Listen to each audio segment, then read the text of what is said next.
Okay, right. So basically, I want to talk about why we're all doing this seminar thing.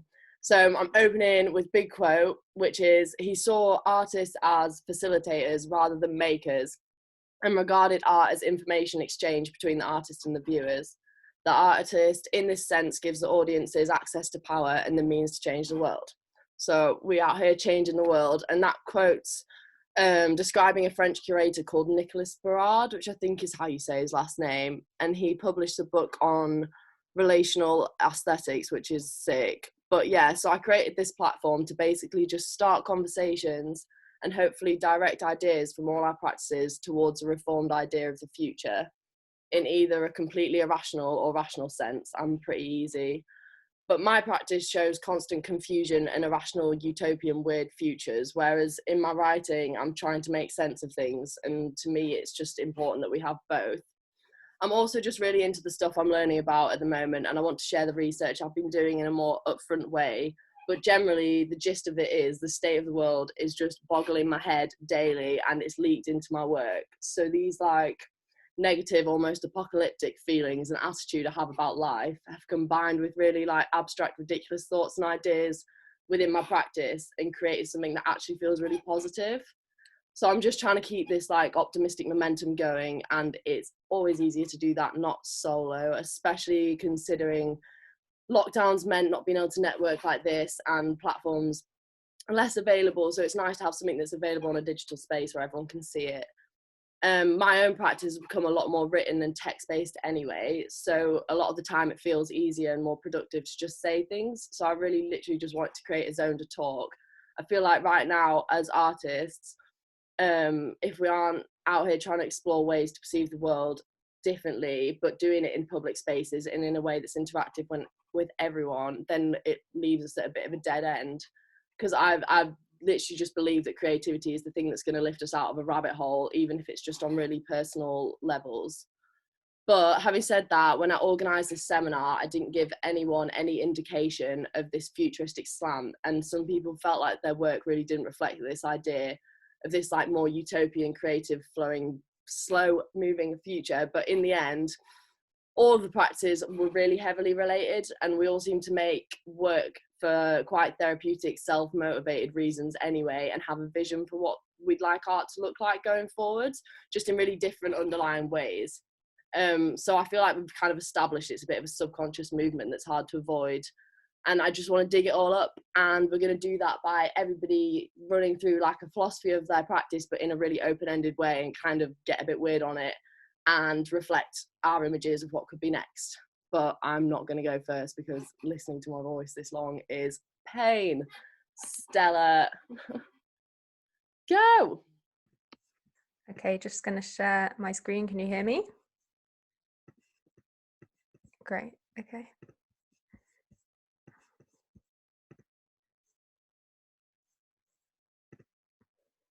Okay, my piece of writing is called Petrol's Got a New Skirt, Repurposed to Reimagine and the Transformation of Redress/Redress.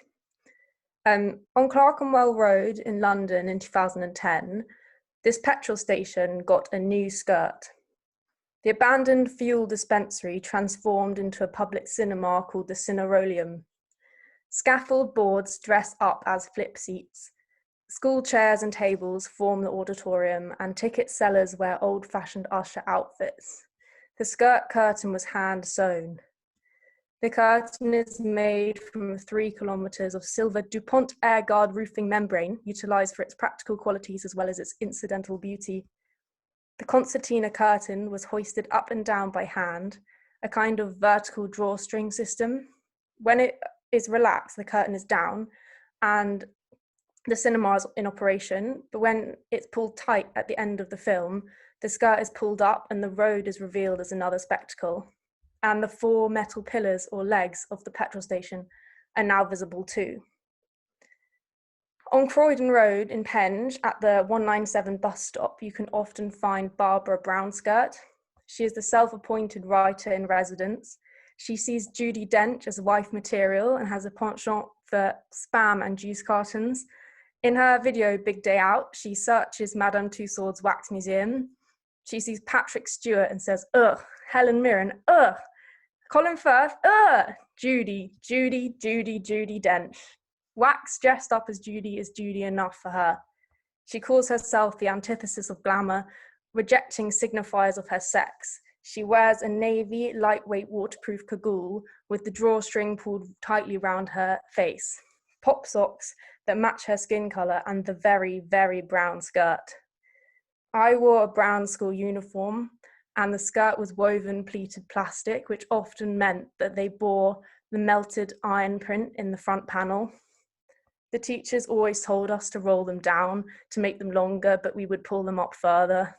So they enforced ankle-length brown kilts as punishment if anyone disobeyed. Here is a segment from The Tin Drum by Gunter Grass. My grandmother didn't just wear one skirt, she wore 4, one atop the other.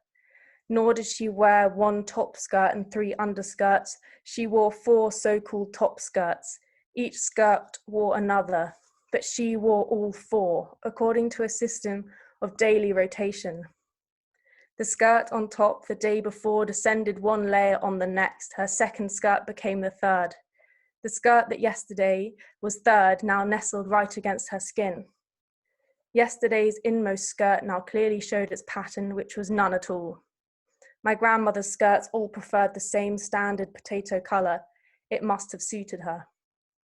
Aside from their colour, my grandmother's skirts were distinguished by a lavish expanse of material. They formed broad areas, billowed when the wind rose, fell slack when it had had enough, rattled as it passed, and all 4 flew out ahead of her when the wind was in her stern. In Victorian Britain, it was customary for the ladies to wear extensive skirting, sometimes upwards of 6 layers of petticoats weighing over 14 pounds. To avoid a dirty skirt and to allow steps forward, in 1846, the skirt lifter was invented. It held up the hem hands-free. A tongue-like clamp and rope system enabled a new freedom of movement for women. For Halloween or a bat mitzvah in year 7 or 8, age 11 or 12, I went to a fancy dress party. I wore my brother's outgrown brown suit, white shirt and pink tie. I panicked when I turned up and saw high heels and tutus. When people asked, "What are you supposed to be?" I said, "A boy." In Blankenberg, Belgium, Maria Ruzen's water tower wig interrupts the tallest building in the skyline. 128 kilometers of orange ship rope dangles from its head. The hair is blown by the wind. Okay, thank you. I realized I didn't put the last thing on the screen, so let me show you that. The water tower wig. Okay, and now over to Ella. Once I stop sharing, 1 minute. There we go. That was amazing. Sorry, I just have to get my writing piece up on my screen. I should have done that before. Okay, so my art practice is all about an ulterior world set within the current world we're living in. I use anthropomorphic figures and explore a narrative to discuss the issues of the world and my own personal life. I address topics of recycling and going against societal norms of painting. Like, I only paint on non-traditional, not mediums, objects like furniture, and I've started to use video art. My work has a feminist theme running throughout it, and I focus on their power within society and the lack of feature within the art world.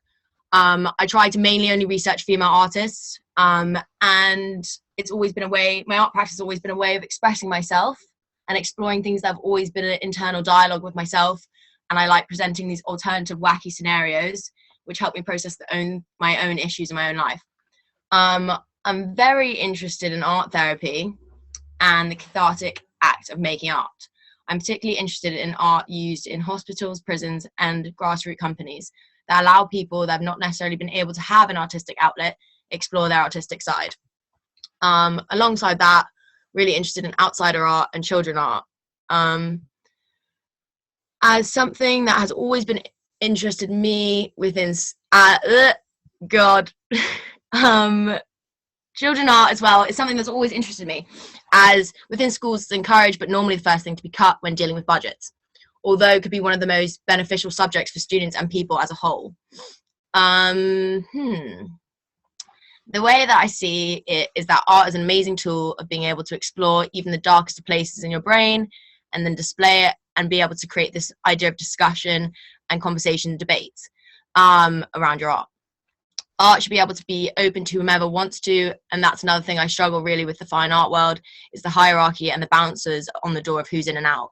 Whether it be a child in daycare doodling, an adult in art therapy trying to work through their issues without having to straight up address it, or just a guy doodling on the train home.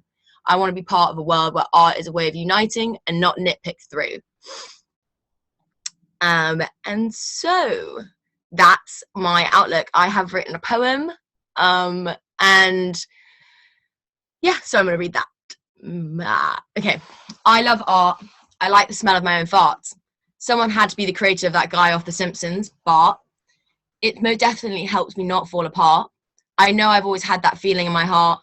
It's the only thing that makes me feel smart. It's only the start. I might go play some Mario Kart. I don't know, I guess I'm going to depart. One last thing. Art knows my whole brain and heart from end to start. And that's that. Got very anxious. Ooh. That was amazing. That was amazing. I feel like mine's going to seem really dry in comparison to that poem, to be fair. But nice, very nice. Right, so for what I'm talking about, I want to open with a described state of trans-subsidisation talked about in relation to the progression of art by Mark Leckey in one of his performance lectures. So this goes as 1, literature leaving the line and entering the plane, 2, painting leaving the plane and entering space, 3, sculpture stepping out of closed and mobile forms. This then in turn leads to a new art form, cosmic art, whereby the work has the potential to exist in every available dimension. The human being, rather than regarding the art object from the exterior, becomes the centre and fifth sense subject of the artwork, which exists in a completely open, unbounded cosmic space. Okay, so I want to put that into the context of the installations and the general bits and pieces I'm doing at the moment. I think for me, it feels like my paintings or the elements of the works are characters within a bigger circuit of information. They're a device and a platform for suggesting a different way of life. And I want to label these dimensions and the cosmic space talked about in Mark Leckey's performance lecture as any form of material reality or exterior living space that falls outside of what's known as the art world. So instead it steps into the real world or your own personal world as a mechanism for coping or redesigning a landscape that's more suited to how we think. So now I want to pair that idea with an idea of flexible space, with this idea of flexible space with an argument that shuts down a suggested definition for time. So the definition is that time is now characterized by efficiency of an action or a focus upon an end goal. Now I want to question that because that definition only fits within our Western neoliberal capitalist way of life. So it really boggles my mind as a definition because it's literally exclusive to the particular setup we're living in.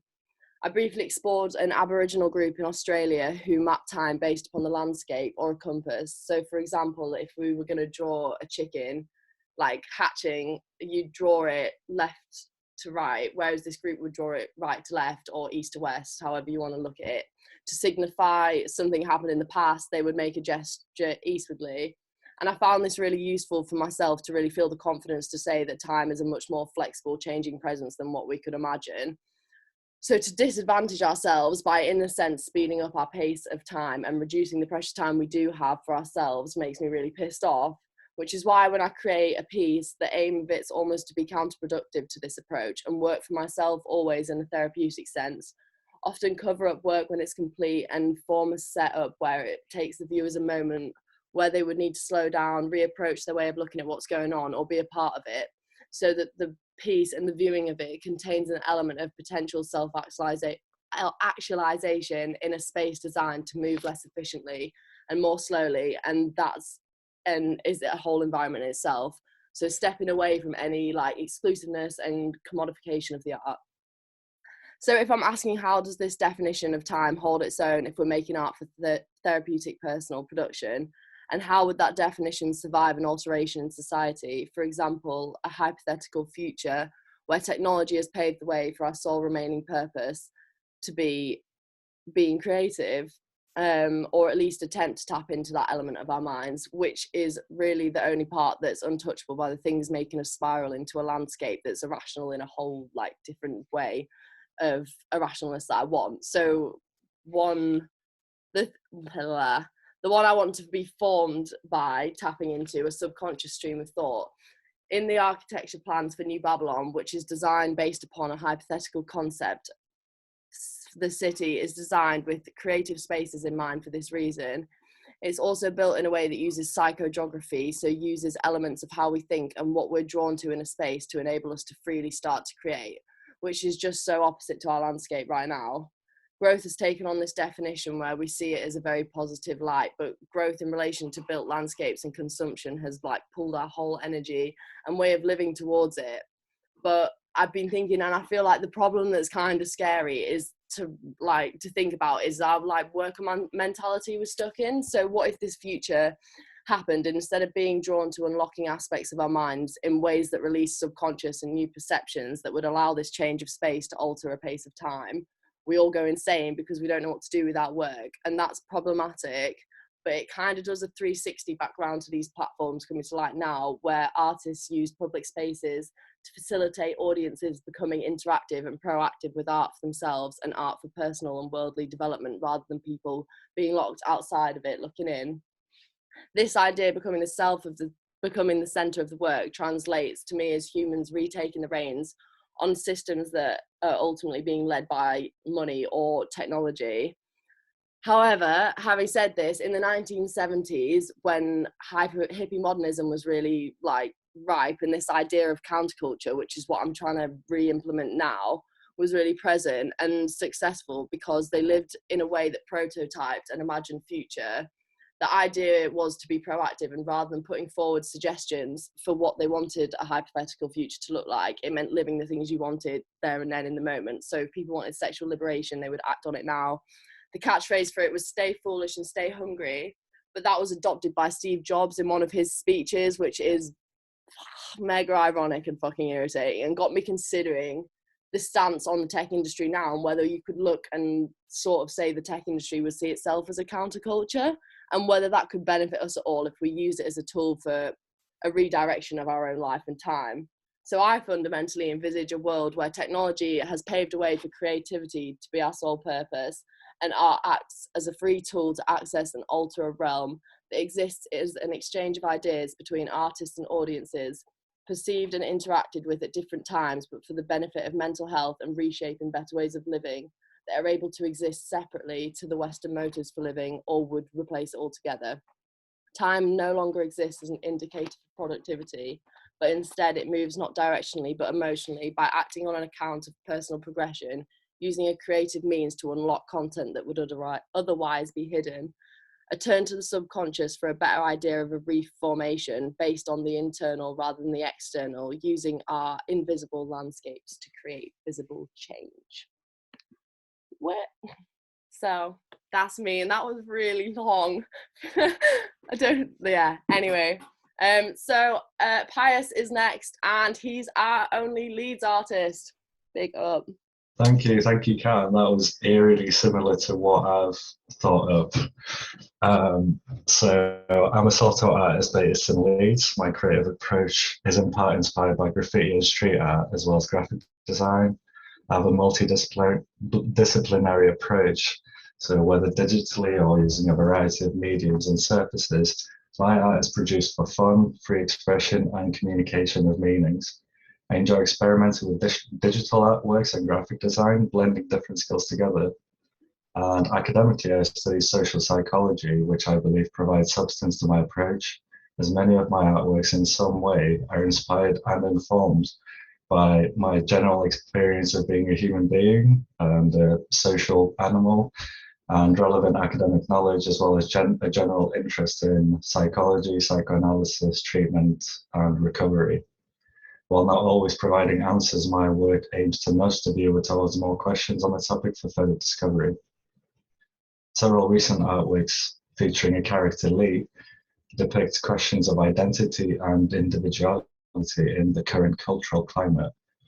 A print design that I made recently, Melting Pot, based on the metaphor of multicultural and multinational identity blending together, depicts a struggle for identity as the same but different characters are melting and struggling for space on the page in establishing their individuality. I enjoy the multi or interdisciplinary approach by painting and digitally altering the paintings to produce either a print on paper, cards, or even clothing, as I've done recently. I believe that art must communicate to the viewer beyond the visual field in order to provide for a more total experience. My current project that I'm working on now is PTS themed, a cathartic series of visceral pieces and their accompanying text expressing segments of my personal experience with post-traumatic stress. Characterized by fear, intrusive dreams, and memories, post-traumatic stress and its accompanying symptoms is an anxiety disorder that involves experiencing unexpected reliving of traumatic events, also known as flashbacks in popular culture. In this series, using different surfaces and mediums, I aim to release particular dormant feelings into physical artworks, which each pertain specific sites of struggle, accompanied by text. In doing so, I'm freely able to communicate feelings that are, if not hard to describe, hard to even utter or say out loud or speak to other people about. Without quoting any statistics, a mental health epidemic is evident in our culture, and a silence epidemic is evident in our culture. By using artworks like Suffocate, Storm, and Overrun in this series, in which I use acrylic paint and other mediums to produce a visual depiction of inner pain, I bring my own answer to the question of silence of this epidemic to the forefront. In providing a visual representation, I both present my own experience and communicate just a way in which pain can be spoken about or prompted to be spoken about, and experience is shared, which is difficult to do in many cases.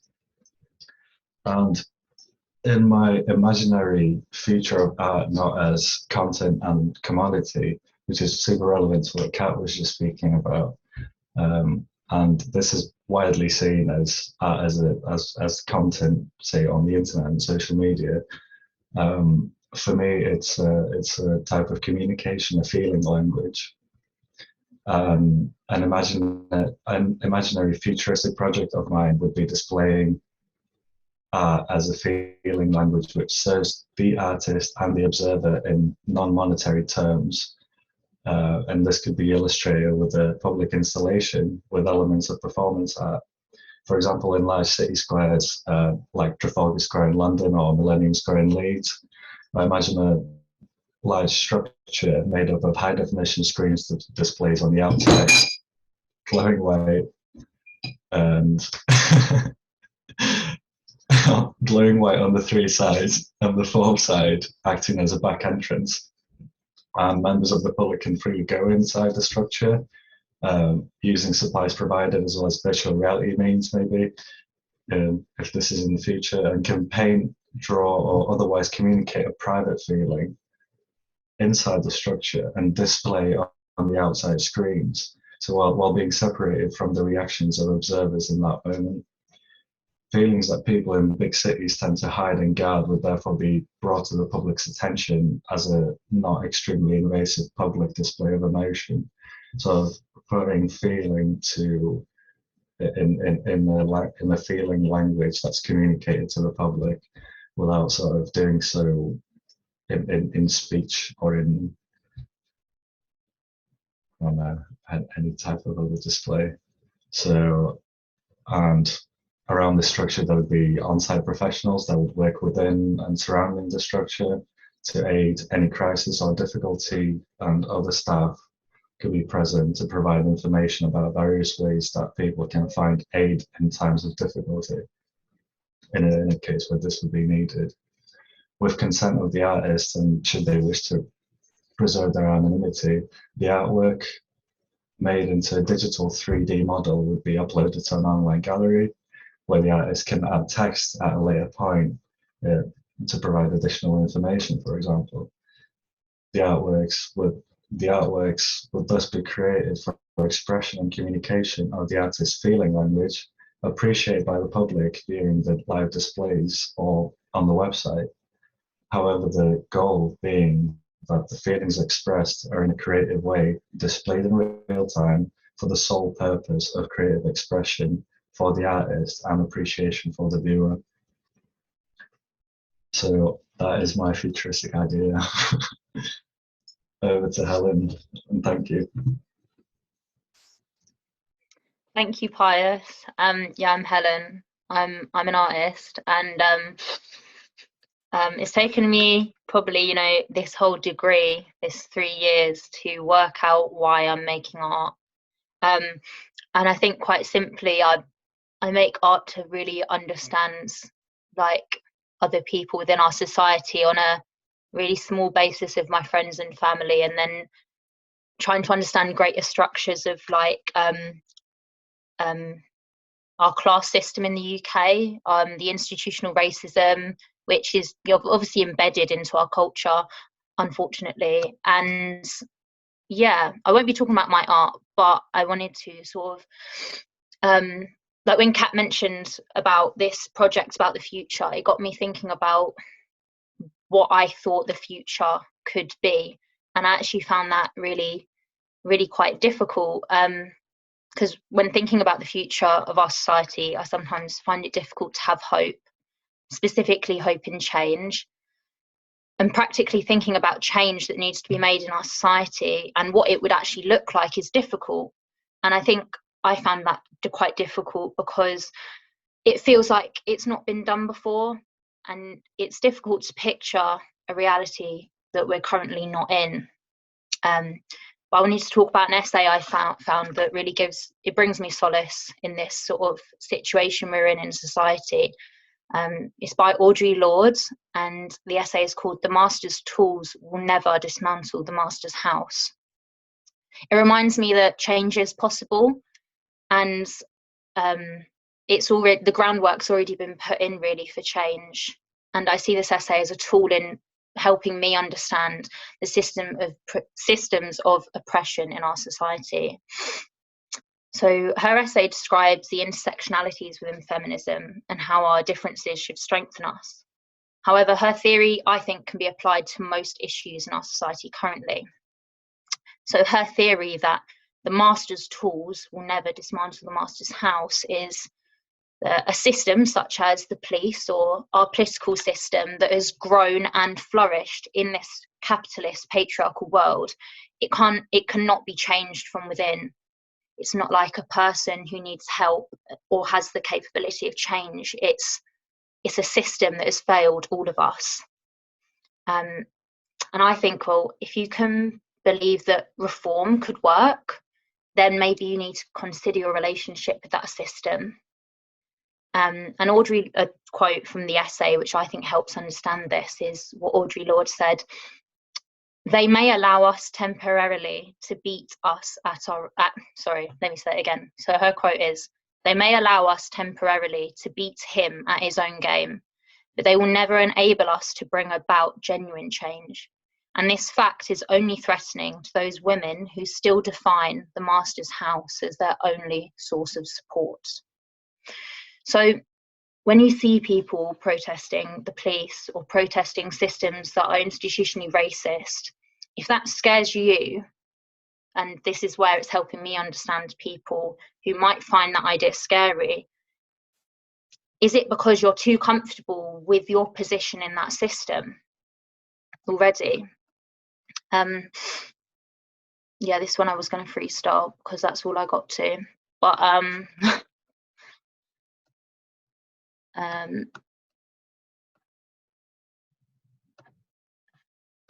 yeah, that might actually, I know that sounds like it ended really abruptly, but I lost my flow there a little bit. So yeah, I think that's where I'll end, even though it's a bit abrupt. And on to Camilla. That was really, really good, Helen. I thought that was great. Well, I'm starting with something that's about dying and the stage, so it's a bit bleak. Sorry about that. When they broke down the door, they found him greying slightly in the armchair. His hand slumped over the side, fingers arranged as if clinging to a racket since dissolved. His lips bled blue into the surrounding parts of his face, skin pigment on the turn with unearthly pallor. His head's turned, slowed and stopped in the doorway, pausing to look. And that was that, gone in an instant. Dodgy heart. How are you feeling, old boy? I'm fit as a fiddle, he joked that morning, adjusting his sleeves, powdering the red firmly from his cheeks in front of the mirror before curtains up. It was enough, him missing his first curtain call, to arouse significant concern.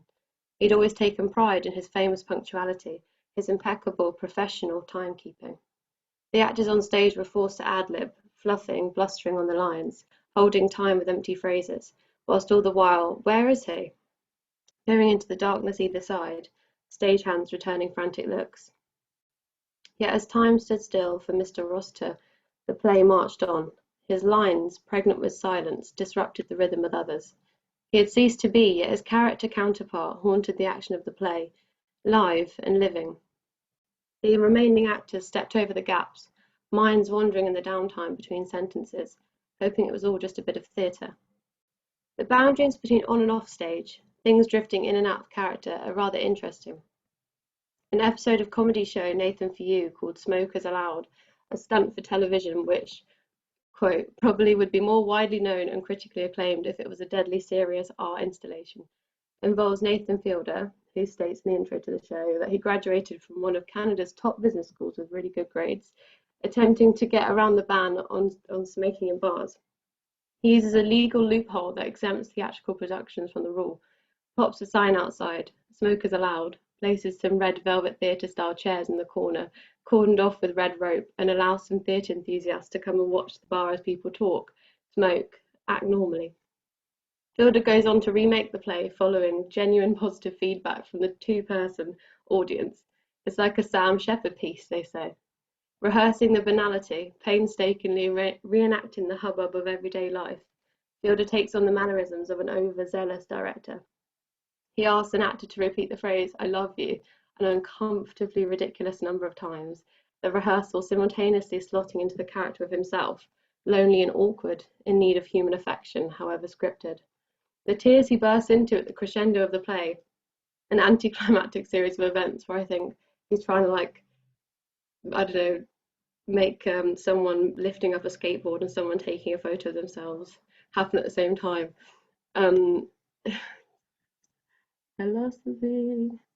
Oh, an anticlimactic series of events are unclear if they too are fake, part of his character, or genuine excitement from pulling off this remarkable stunt. The rehearsed version of Smokers Allowed, however, doesn't prove so successful, stilted performances getting in the way of true people watching, an uncomfortable mingling of character and individual is on show. Where is the theatre?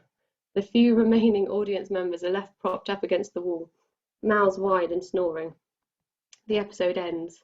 This television stunt, it isn't labelled art by Fielder, provokes the same question Leonard Rossiter's dressing room death did. Where to draw the line? What infiltrates the stage? Is theatre depicting some sort of alternate timeline, a space in which to enact hundreds of versions of yourself? If Nathan Fielder chose to call this art, he could have. But it would change the way audiences interact with it.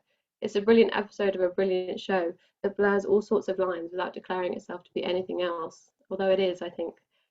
But its surreptitiousness, underhandedly provoking discussion, blend the categories in which to place it. Amongst this discussion of what is and isn't theatre, what belongs on and off stage, it also raises the question of when to hold off on labelling something as art. Will art in the future blend seamlessly with all other aspects of human expression? Is the only barrier now self-appointed, flimsy red rope? Can theatre provide not just alternate visions of the future, but alternate blueprints? That's me done.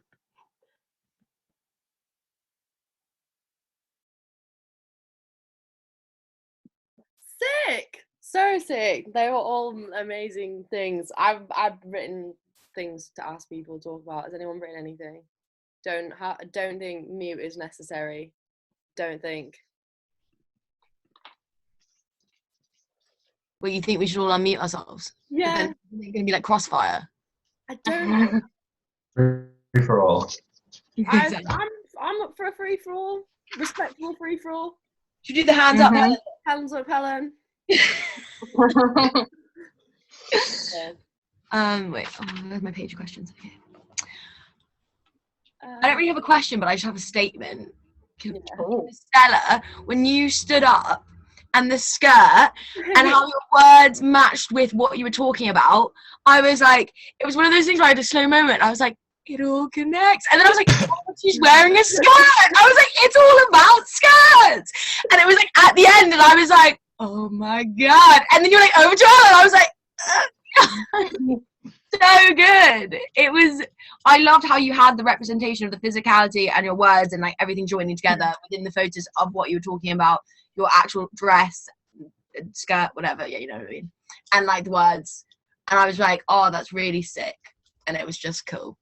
Thank you. I really appreciate that. Yeah, I didn't know if you could see me because I was sharing the screen, and I also forgot to go through the slides, but I actually think that it worked better not having like loads of illustrations. So I think it was. No, I think it worked very well. It was great. Yeah. I'm gonna have to rewatch it because I didn't see you stand up. I think I was just looking at the. What point was it when you stood up? Or at the end. It was the end when she was switching over to me, and she just stood up, and it was like silver and the skirt. Helen, that quote was amazing, mate. Yeah, oh my God. Quote So good. I felt really like, not silly, but like, because I know like it's a really like, I don't want to say overused essay, but like it's, I feel like for some people it must sound like I'm really just going over basics when it comes to racism, but like, I guess like just sort of talking about my journey with understanding, you know, the oppressions in this society, and that essay just summed it up totally for me, really. Yeah. I think I found it really scary the other day when I went to one of the marches, and the stuff you're saying about sort of being given a free rein to an extent felt really there, because it was like that everybody was there gathered doing this thing that was protesting against the bill and the stuff that's going on at the moment, and the police are stood like round the outside of people doing it, and like Jeremy Corbyn came, which is fine, but like there's a very clear like they're monitoring what you're doing. It's not anything. I get what you're saying. It seems like it's a whole show and performance without any real revolution. Exactly. And I think that's awkward. I can literally imagine Boris sat having a cup of tea, like look at him outside, lad, like give him an hour and then I can take my car out. Like it's actually just I think as well, like a lot of people might think, like who don't partake in protests might think, what is the point in protest? Because to them they might be thinking all you're doing is just hanging out outside and shouting about something you're angry about. But I think they're the same people who, like I was saying, they found where they sit comfortable in this system. And like, you know, even me as a white woman, I could sit comfortably in this society because the police would, you know, serve me better than other people, even though, you know, this society is never going to serve everyone. Even the white man is going to have problems because capitalism isn't a friend of anyone's.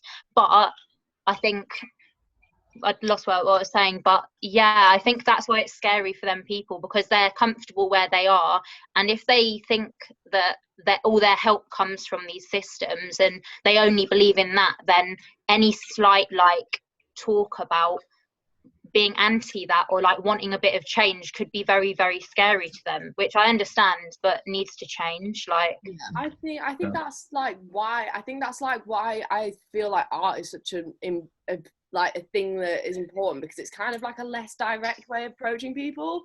Like it's like fucking come out and do the it's like, hey, like, go.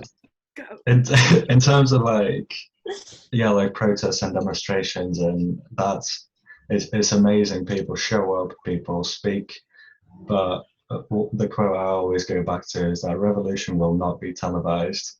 It will not be broadcast. It happens. Yeah, it's so true. Yeah, it's not about a performance. It's about real change, and real change will not. Yeah. What you said earlier on, Pius, when you were like, oh, it's blanks now. You said something about, oh my God, I think, is it the thing about the money and the artist seller? Because I wrote that No, down. it was in just now when we were talking, you were like, oh, the like Revolution will not be revolution, but for a short amount televised. of time. Like you're only allotted, and that is like, it is one of the things I've been speaking to quite a few mates recently, and they are just like yeah, fine, there'll be tons of Instagram posts, there'll be loads of protests, and in a couple of months everyone will just People go back. want quick solutions and quick change and think that they it's can make an impact in a short space of time, where change is very gradual and Exactly, messy, and and it's the thing that I'm non-linear. into it. Like I know Yeah. I'm like, oh, I posted on my story, but like actually that makes no difference. Like it has to be you go out and actually act on. Yeah.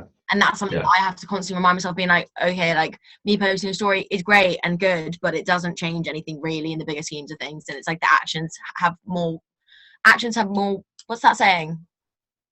I know. Actions have a what louder than words? What is Actions speak Yeah. louder than words. Yeah. Well, I feel really confused about social media at the moment. Apart from all the things I normally think about it, I feel like there's a really strange dynamic between things holding loads of value and space and like everyone sees it to actually being like invisible. Like there's like a line between like it being really helpful, kind of past the point where it's doing anything. Like it doesn't. I don't know. It doesn't share anything. What I see is that sometimes, because mostly who's sharing to is people you already know and people that already resonate with what you're talking about. Yeah. So the danger in there for me is the sinkhole, the echo chamber. So the point is to go outside that and speak to some people you disagree with, and and I think that's the real work. Sorry, mate. No, I was going to say, in terms of agreeing with people, it's really eerie similar with what me and Kat are talking about. The Cosmic Art, we did do a collaboration recently that Kat did have this idea of Cosmic Art that I'm not really a part of her ways of thinking and her bigger philosophy. I didn't quite understand it fully until really now. And the idea of Babylon, I wrote down the thing about Babylon and psychogeography is, the thing that I'm thinking about is that something that I've come across in my studies in social psychology is that architecture, when it comes to architecture as an art form, as an art, it has to provide a total experience in that you don't just visually see the art. Like I was talking about, say like with my PTSD series, you don't just see the visual. Ideally, I have people feel the texture and, smell it or whatever to provide like a full sense experience. And like you were talking about in Babylon, this idea of the total architecture experience, that a beautiful building is not just how it looks like, it's also what the air smells like, what surrounds the building, and the species of birds that fly around it, and how the texture feels when you touch the building, or how it feels to be inside it in the total experience. So I found that absolutely mind-blowing. I think that's really interesting, the idea of the like total in relation to what Helen was talking about, because it's like it's really important, as the title of the essay suggests, that like the solutions don't emulate the problems, and like it can be very, because I think I'm like feeling this out at the moment, that quite often, because we're used to this like singular mindset, that we want there to be a singular correct solution, or that there's like a one way that's the good way. But actually I believe that it's like it has to be like plural, and there's loads of little tiny things in loads of different ways. So it's not just that protesting isn't that effective, posting on social media isn't that effective, you've got to go out and do the things. It's like, what is social media achieving that is helpful, and what else is there to do? I think it's not about damning one thing and choosing another. Zero-sum game. It's the same mindset. And so I think that it's like, yes, I actually have learned a lot from my things that my friends post, like, which I didn't really expect, because I sort of negate social media sometimes. I'm like, oh, whatever, it's just sort of like pop images or whatever. But actually I have learned a lot, especially from Helen posts a lot of stuff, and I read it all and I learn. But that's like an internal change, and then how does that relate to how I then relate externally to other things? I think it's always an and both situation. Love how you put that, Stella.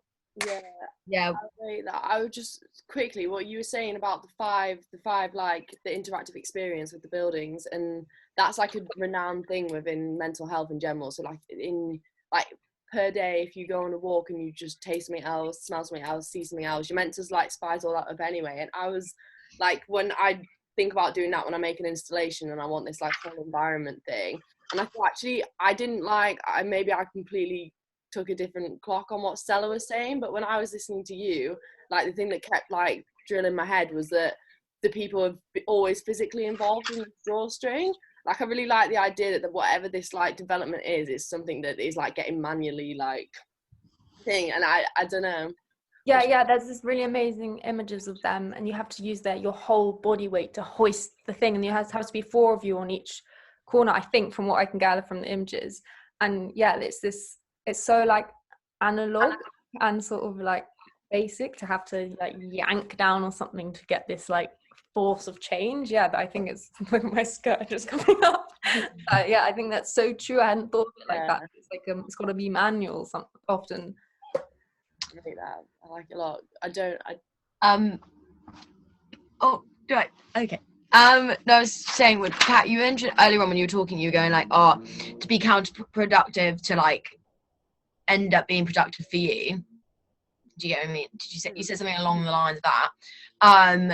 And like it's interesting that it was just like a thought of being like, by being counterproductive within the societal norms of the art world of like doing things that aren't really, and that ends up being productive for you. And it's like, but then it's one of those thoughts where you're like, where does it go? Because you're like, who set these rules? What is, and when I was talking about the societal norms of like, I don't like painting on canvas because I feel like it's got so much history attached to it. And it's like, who made those rules? And like, why can't I like place a cabinet that I've painted in the Tate and be like, you know what, fuck you, or like, you and your canvas can go, can we swear? Yeah, I can't, yeah. Of course. Anyway, whatever.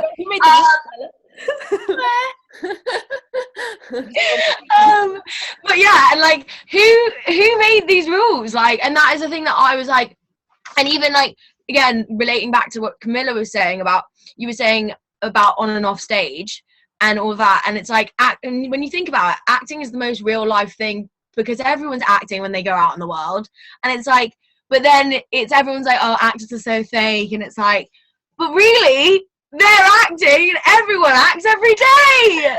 I was thinking that's wild that you have actually opened a couple of mind doors. That was yeah.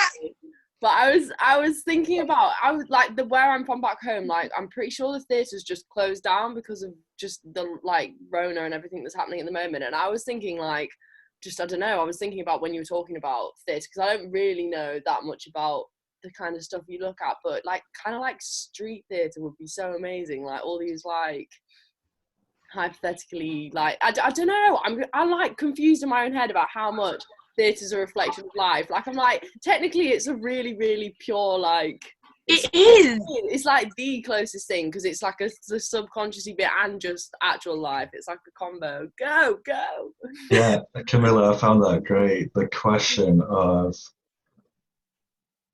the individual and society, the behind the stage and on stage, and where does self-expression become art and acting? Does any self-expression, can it eventually become an art form? I found that great, and I've seen the episode of Nathan Fielder doing. It's brilliant, and it's the best thing. Yeah, and it really does raise some real questions, and yeah, then there's a question of whether that was an art form what he did, or whether it's, you know, intentionally the blurring of the lines and not in any other way. Sorry. Sorry. No. Yeah, Go ahead. I find it so interesting. The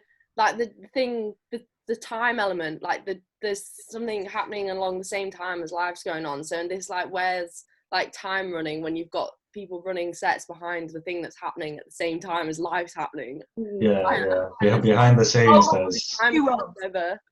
It was just about time, like it becomes acting when the time frame switches. Like you Yes, go to a no, different time zone. Yeah. That's what I was trying to get. It was really hard to write about because I was like, I don't know how to. Because I love this image of like the things being slower backstage, or like I always find it when even when I was doing the speaking for this, like time goes really fast because I was like, "Ugh."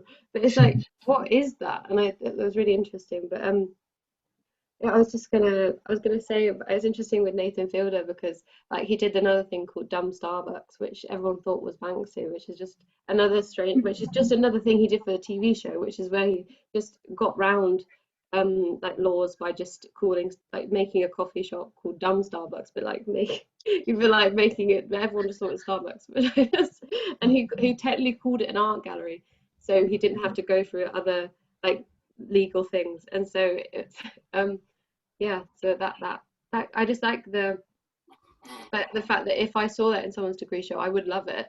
But I think I like it more left as it is, and I'm unsure why that is. So I think that's something I want to draw out more. Yeah, I think it's interesting as well, like that back on stage, off stage, it's like metaphor for so many things, and what we were talking about before with sort of like what I was talking about, and everyone like internal work and external work, and what you do in your own time, and then what you do publicly, and also like what happens when you die backstage, you know, like what happens when you can't go on stage anymore. Like if you have a personal crisis, or like say, you know, you face your own internalized homophobia or something, and you have to like die, you know, what do you do? The improv, it has to happen, or the ad-libbing, and what happens when there's a big gap. What was just so strange is the fact that he died, but they carried on the play. That's what I found so, like, in real life, it was just so strange. I was like, that's the oddest thing. I can't imagine like everyone just carrying on. And like and I always find that interesting thing when people call out to the audience, like, is there a doctor in the audience? Because suddenly like real life starts, but then is it real? Because it feels quite like performative, doing like, oh, because you always see it in films, like, is there a doctor here? Like that kind of stuff, which I think all those kind of things is like, where do things begin? Which is interesting because Ella, you said a bit about those boundaries and blurring things and kind of things being called out or not called out, which I think is another interesting thing. There's a guy, a performance artist person, I can't remember his name, but I'll try and remember it later so we can add it in so that they get credit. But they someone told me about them the other day, where they go on stage and there's the audience, obviously in non-COVID times, and they don't perform unless the audience heckles them. So they're silent, and sometimes they're just silent because no one will do it, and then someone will start laughing, and that's enough as of a heckle, and then they start doing the thing until they stop, and then they stop. It's just like a crazy like position to put yourself and the other people in, but it's kind of like amazing as well. This is a little bit separate, but something I was gonna just like throw out there when I was listening to Pius talk, and you was talking about the little characters you've made and it being like this, like characterized by fear and feeling these little things. I was like, whenever I'm miserable as fuck, my art always pops off way more. Like everything that's we're talking about is driven from quite a negative motive, and I've just never stopped and thought about the fact that all the like the things that drive you to be doing stuff in your practice are actually quite dark, like whether it's worldly or like emotionally, like in terms of the Ella just dropped out, but sometimes the internet does that, so she'll be back. She'll be the audience. Probably should be right back. Kat, in terms of the character, like a graffiti character or a moniker, of like, it might not seem, because it's such a simple thing, but it's been in development for me for like years and years and years. And if you saw the loads of different iterations of just the same character in different ways, there's definitely times where it's like extreme. Like I noticed at some point that different times when I draw it and different iterations of it, different versions, they're all reflective of what's going on inside me that I can't quite communicate, but it just comes out on the page. And then I took that on board and I ran with that idea, because then it's like, it's something I can't even put into words, and then it just ends up on the page. Oh, ding dong. She's back. Sorry, my Wi-Fi got really bad in my room, and so now I'm on my stairs. We were saying that earlier. Yeah. Like, this is so awkward because we all do like things where we don't have to say what we're saying. We just make it. So then when you put in a zone where it's like, words about what I feel. Oh yeah. That is definitely. Is that what you were saying when I was gone? Yeah, well, I was talking about my character and how in developing this like graffiti Monica character, every different iterations or versions that would come out. Yeah. As I was developing, there were reflections of different emotional states or something that I couldn't communicate otherwise. Yeah. Apart from putting it on the page. That is, yeah, I don't know, sorry, someone waiting. I was just going to say, like, I heard that and then I was listening to Helen's and I was like, all this stuff about these, like, the motives being really sad, but then hope being something I massively overlook, I think. Like, I'm here, like, everything is that we're saying is actually a really quite a hopeful, like, approach to what's going on, but I never look at it in that way. But I guess, in a way, that's the most important thing. Like, if it's still coming from places of shit, that it's, like, we can do it. Change some stuff. And I think it's interesting that you created it's a character that you're talking about, like it, which I think is really interesting because sort of, I don't know how you feel about it, but it's interesting that characters could maybe be like a way to think about something that feels the most truthful to you, or something that you couldn't do as yourself, which because I keep getting really cringed out with my own name. And I don't know what that's about. And like doing stuff and like with my art, I just like, I just hate my name. And I think it's just because I really want something else. I feel you. I know that, I feel you as well. I'm like, it's the most vanilla, boring name ever. I'm like, it's so annoying. And I write it out and I'm like, I literally sign the bottom of my paper. I'm like, why don't I have a cool name? Like, yeah. And you know, my character's called Lee. Like, and that's like, you know, and yeah, it's kind of strange because it's like separated from me, but yeah, it is really me because it came from me. I made it. So yeah, it's got a life of its own, but I created it. So yeah, I don't really know where I stand with that, but I know that like you're right that he like is the part of me that don't think that I am. Yeah. Do you have like days where sometimes you feel like you're looking into your life? Like some days you're just in it doing normal things, and then some days you'll literally kind of be like an outsider, like cruising next to what's actually going on. Does anyone have that? yeah. Well, I don't know. I feel like there's some kind of crossover between like the bit that gets made into your character and these like stage bits, and Well, there's like parallelly. Sorry, go. No, that was what I was. Sorry, I'm just turning the light on. I know I'm being really annoying. That's literally like your whole idea. That's my thing that I'm doing at the moment. Yeah. Sorry, you're gonna have to deal with this and ironing I have to do. Anyway, that's exactly what I'm doing at the moment. So I like have those characters, these films that I've been making, and like I have them as like in their human skins. Oh, you cut out. Ella, Babe, you're mute. Cannot hear. telephone. You can't hear anything. Hello. No. Ella, stop! You can't hear anything. We got her. Lady, don't stop. I want to hear it. I want to hear what you're saying. Oh my god! Can you hear me now? Yeah. Yeah. Okay. I'll sit here on the stairs. Perfect. Dead. My Wi-Fi's never this bad. Anyway, so yeah, the whole idea of the character. Can you hear me now? Yep. The whole idea with characters, and I've like had the paintings that I do, and then I was like, why don't I make them real life?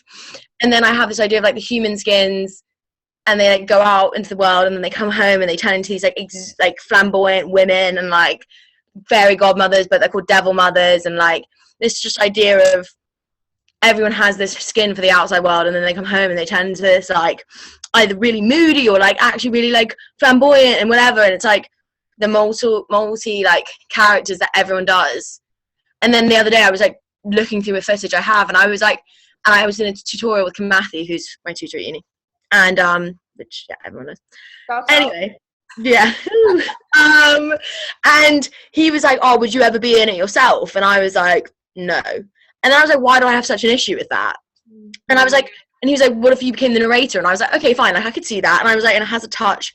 And I wrote all these experiences and like these things, like relating it to my own life. So I'm like, why have I got such an issue with being potentially It's vulnerable. Yeah. That's understandable. It's a very vulnerable place to put yourself in. And I think in, you know, where, I don't even want to say in this day and age, I just want to say in general, whatever century we're in, protecting yourself is always going to be the first thing you should think of. You know, what's keeping yourself comfortable in every sort of way possible. Yes, but surely you should be pushing yourself out of your comfort zone. Like that is a thing where I'm like, I don't know if you want to. I mean, do you think that sometimes the fixing of the I wear my dressing gown to all of my shit because it's what makes me comfortable. And I know it probably makes me look so unprofessional, but I'm lucky I'm in an art setting where, you know, tutors just laugh it off and think it's quite funny. I'm quite lucky, because if I was doing a law degree, we know that wouldn't be happening.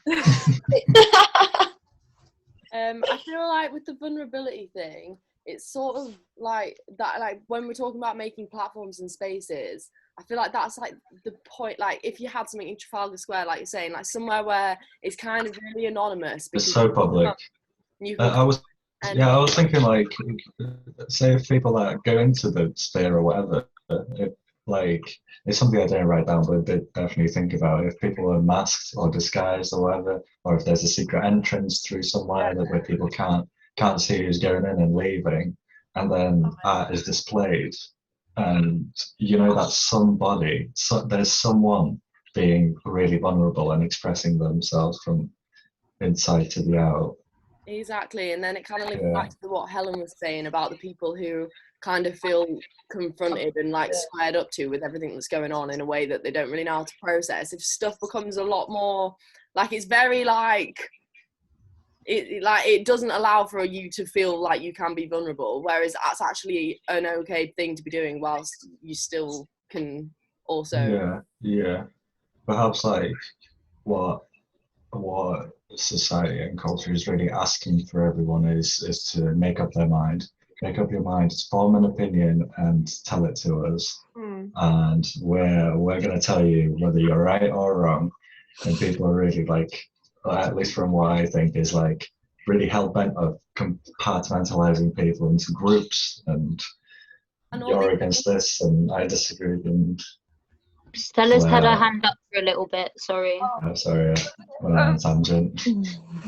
Wait, I feel like Kat hadn't finished her point yet. Sorry, no, I'm literally just being so annoying because I'm going to forget what I was going to say. I was just going to say all the opinions kind of already exist as well. So it's like this room where it's like you're trying to act. Oh my god, sorry. Sorry, Kat, I literally just flung my laptop down the stairs and grabbed it with one hand.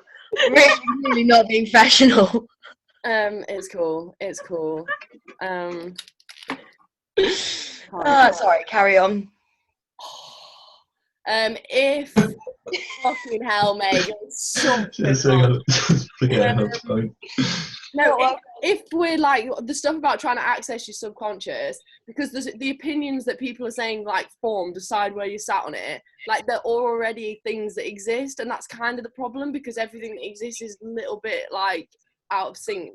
So it's like creating a space where what exists can be completely off the bat. Like it doesn't have to be something that's already there for you to choose like a way with. That's how I feel about it anyway. Yeah, there's no right or wrong. Nuh-uh. Sorry, Stella, go. No, it's fine. I think I don't know, mine's kind of like a random ramble through some stuff that's been said, which was like the stuff about being vulnerable, like by creating a character or a like moniker or whatever to express the things that are like more real as like a protection thing. I think like it's really like that speaks to my stuff at the moment, that there's sort of like there were some really personal things I want to work through, and I found that like even in this the piece of writing I did, like I was sort of coding it through with little like clues and hints or small things, but without saying things outright, which I think is okay. But I was like noticing that was happening, but then it's also difficult because then you kind of want to have a transparency and an accessibility, but without also just like spoon feeding, and it's like a weird balance. And then also there's kind of an expectation sometimes to be vulnerable and to declare your like what was viewed as like problems or difficulties or struggles, and then it kind of means that I don't know, it feels like you owe who you owe your vulnerability to be like credited or to be sort of thought of as being legitimate. It's quite a complicated situation, I think, and I don't have a solution for it, but it's just like interesting. But I do want to show you something because I feel like this is okay, that like what's beyond the background, so that you can see behind stage, because it makes me laugh. Of course. If you want.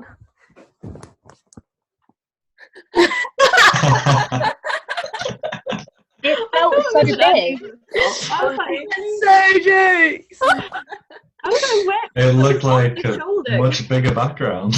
Yeah, it looked massive. I thought it was insanely like, oh, that's jokes. It's all smoke and Wow. mirrors, guys. yeah, fully. Familiar, huh? Oh. I think with being vulnerable and struggling to, even though you might want to remain anonymous or do it through a moniker or some sort of way, I don't know, you want to make a sculpture and leave it out there for no one to trace it back to you. I think that's where, at least from like the point of view of psychoanalysis, like the things that we have the most trouble expressing or talking about or thinking about is the thing we should be focusing on. So when there's some sort of difficulty in writing, for example, like you said, to sort of, I can't remember the exact way you put it, but codifying it, like that is sort of the sign that this is important, because some part of you is resisting it.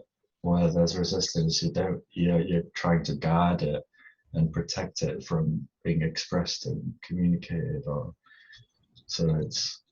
Whereas when you do let it out and let your guard down and work with it, then there's like important context for you to interact with it more as well, because then you bring it forth and own it, and this is a reality. And I think, like you bring a Rubik's Cube out of inside yourself.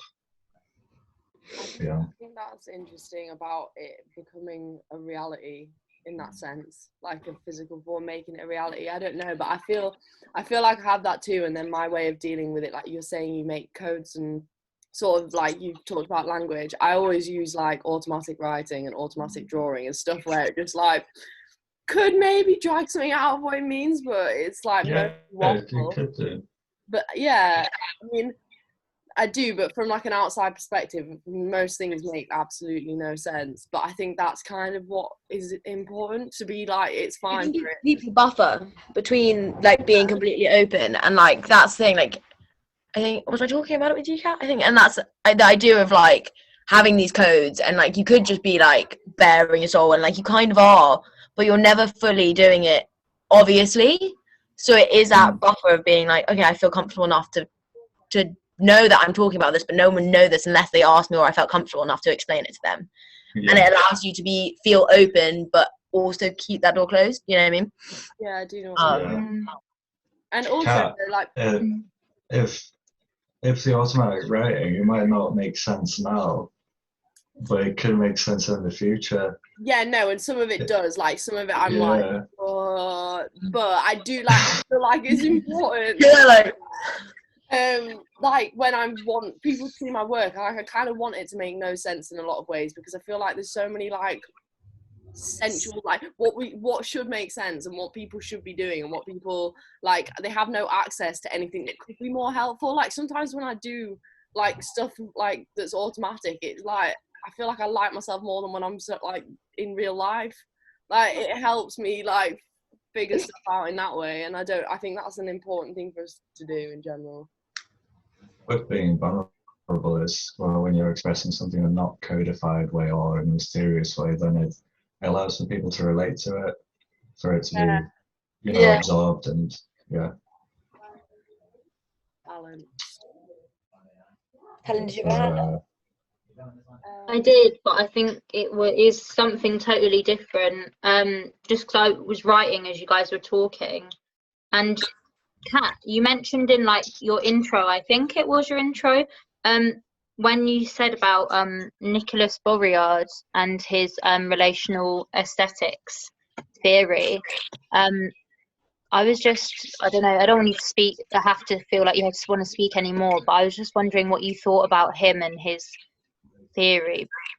Well, not his theory, but whatever his relational aesthetics is.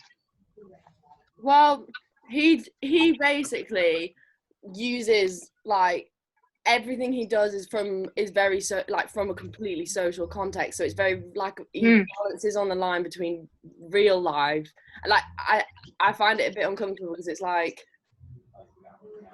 real life is what his work is, and he's like looking, I feel like it, I mean you might interpret it differently, but it's looking at stuff that's already existing in like a reality that we're all used to as something that's not what we think it is.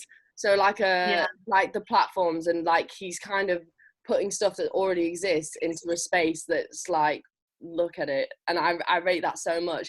And I think that's kind of the same with like even with me and Ella and people using materiality that already exists. I like the concept of us reforming what's already there, and he kind of like just creates a place where what we already see gets questioned and like asks like what the fuck, like why are you picking up a phone? Like I don't know, does that make sense?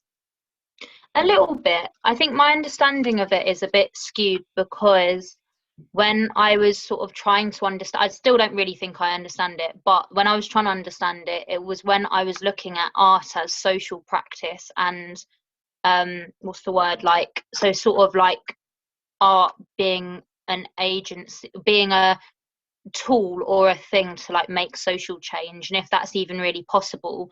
And maybe it's a bit of a pessimistic look on it, but I was sort of thought, I don't think I necessarily agree with this, but I definitely used to think that like art can't really do anything to help social change, because art intrinsically is some like, I know the history of it doesn't mean that it's going to be like this forever, but for me I was just thinking like the history of art is quite object based and quite I just found it hard to sort of view art as a way of like social change. I'm not saying I agree with that now, I'm sort of coming out of that phase of thinking, but and I'll be really quick, but I was just looking at Nicholas Boryard, when my understanding of him at least was that this idea of relational aesthetics was that it's art based around people and like not society but people and that. And for me, because I was counteracting that with like social practice, I was almost like, that's all that work's going to do, it's just based on people. Whereas like I was looking at some artworks which are like to do with like change, and I was like comparing like this idea of relational aesthetics to actual change. But then when you start thinking about what actual change is, that's when it made me think, well, actually art can be change, because even if it's just on a personal level of you helping you to understand whatever better, like this has helped me understand.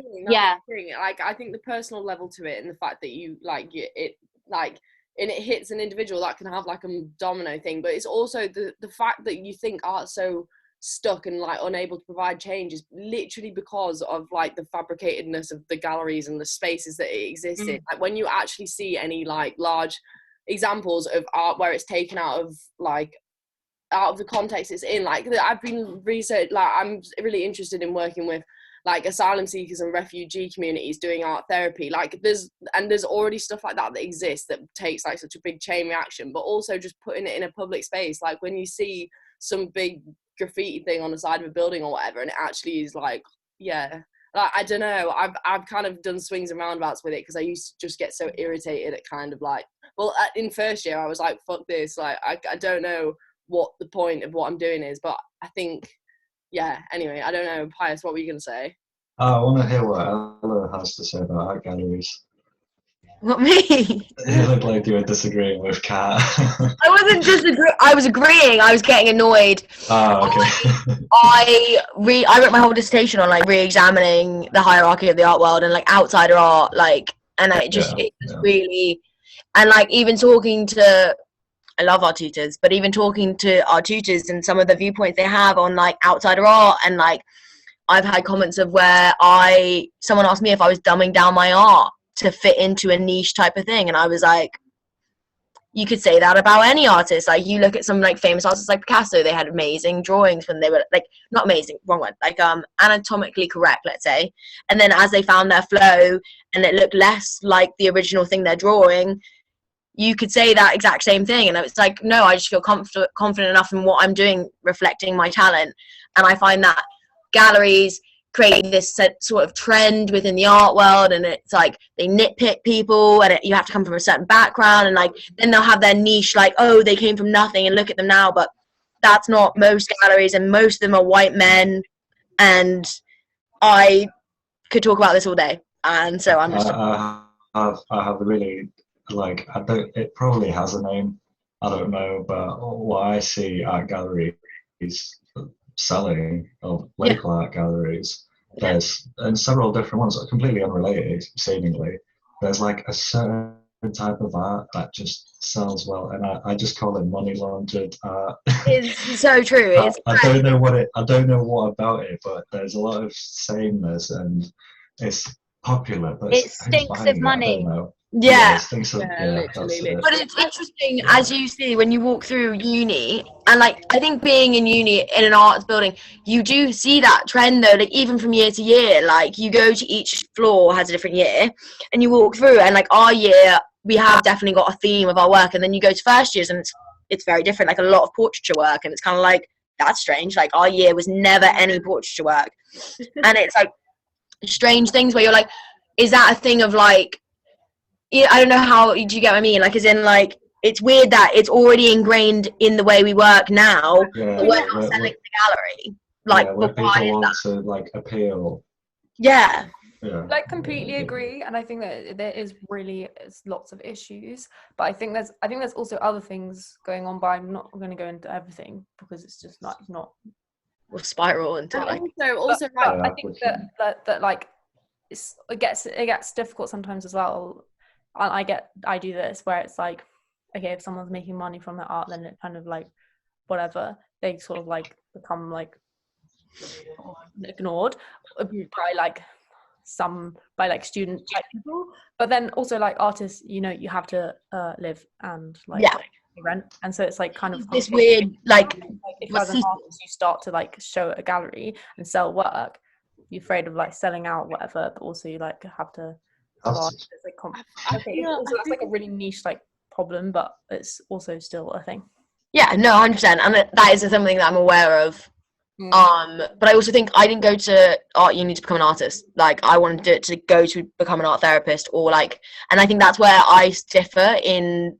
I also am very aware that most people go to art uni to be an artist, and like I think though, like when we're talking about like the guy creating platforms and how much you can make change, like I even think like when people are going through the education system and you're getting taught business studies and maths and like I even mean like that, like implement a system where everyone's like basic creative education is just like is like a different like it can be so structured in mental health, Huh? Like that's just, but the sad thing is, like, for that to happen, you have to reassign what's important in society, and like arts But is important, how but it's can we not be at government that point? budgets. How can we not be at that point?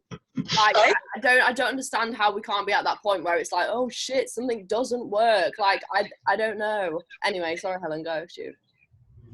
I actually wrote this down as a thing to, like, with what you're saying about how why is there not a lot of importance put on to the arts in education, and it was from something Ella said. She said through her artwork she feels it's I might be quoting you wrong, Ella, but like an internal dialogue through your artwork. And I've been trying to understand why is it they don't want to fund the arts more, even though it's been proven to, you know, help with your mental health. It makes you a more well-rounded person, in my opinion, and it can help with loads of things. But I think it's because it doesn't serve or help capitalism, doesn't really help the patriarchy. Because I was thinking, like, when I went to art school, that was the beginning of my, like, political education and just my education outside of my immediate bubble of my world, you know, like some serious education. And that's, like, I don't know, I was trying to understand why is it? Fuck's sake. What's wrong? Oh no. Oh, she's gone.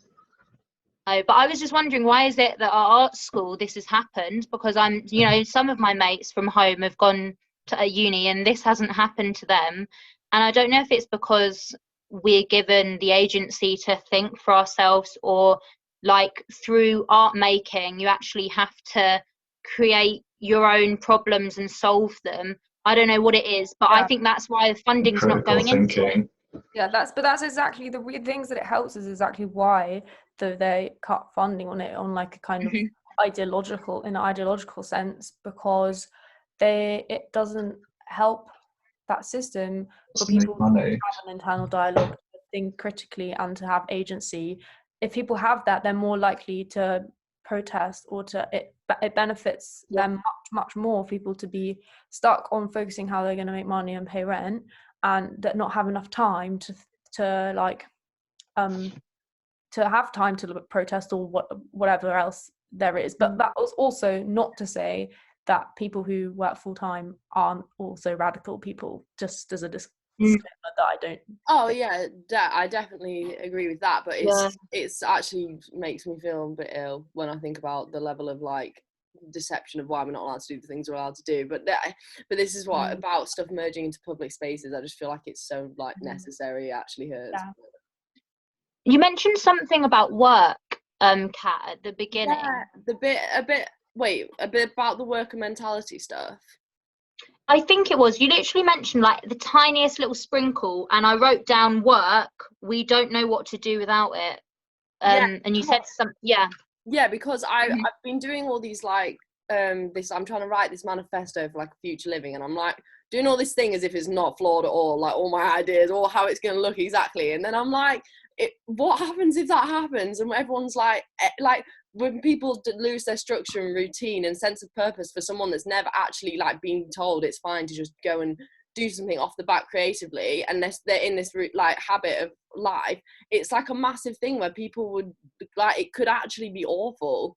Like have you ever been unemployed for half a year? Well, yeah, exactly. it's crazy. You lose it. Or huh?